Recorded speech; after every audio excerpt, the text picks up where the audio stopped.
Nakahahalina pero peligroso. Yan daw ang katangian ng Bulkang Mayon. Aminado ang PHIVOLCS, mahirap malaman kung anong klaseng pagsabog ang ipapamalas ng Mayon tuwing nag-aalboroto ito.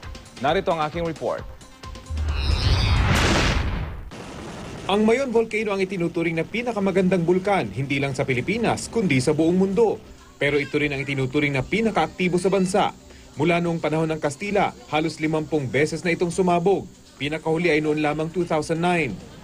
Dahil sa regular na pagsabog ng bulkan, masasabing sanay na umano ang mga residenteng nakatira sa paligid nito.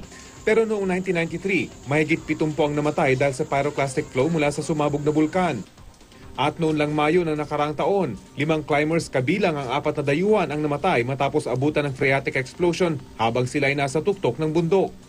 Ayon sa Philippine Institute of Volcanology and Seismology o PHIVOLCS, mahirap talagang sabihin kung anong klaseng pagsabog ang ipapamalas ng Mayon sa kada ito ay mag-aalboroto. In 1984, meron munang lava dome and then lava flow and then yung explosive eruption. In 2001, a lava dome, then explosive eruption, then lava flow, explosive eruption. So in 2006 and 2000, mainly lava flow with minor explosive eruption. So paiba-iba. Tatad na ngayon ng mga sensor ang Mayon para mabilis na malaman kung ito ba ay nagbabadya ng sumabog.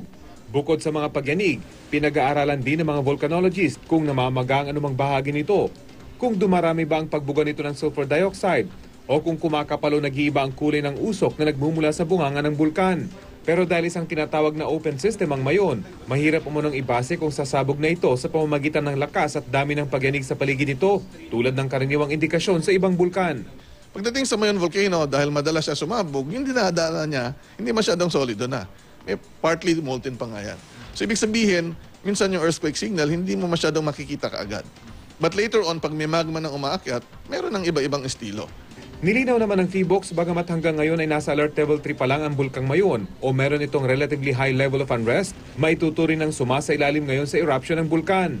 5 ang alert levels ng PHIVOLCS mula sa 1 o abnormal hanggang sa 5 o hazardous eruption. So karamihan tao, akala nila pag sinabing puputok, syempre, yun talagang may diretsong pag-itsa ng abo at bato na minsan hindi nila naintindihan na pag dami ng lava flow na bumababa, eruption na rin yun. 4 na uri ng hazard ang binabantayan ng PHIVOLCS sa Bulkang Mayon. Una ang ashfall o pagbuga ng abo mula sa bunganga nito. Pangalawa ay ang lava flow o pagdaos-dos ng lava mula sa crater pababa sa slopes ng bulkan. Pangatlo ang pyroclastic flow o ang pagragasa ng mainit na hangin at mga bato mula sa crater na tinatawag na tephra. At pang-apat ay ang lahab o pagragasa ng mga volcanic debris pababa ng bulkan kapag malakas ang ulan. May hiwa-hiwalay na hazard map ang PHIVOLCS sa bawat uri ng hazard na nagsisilbing gabay ng lokal na pamahalaan sa paghahanda at pagtugon sa sakuna.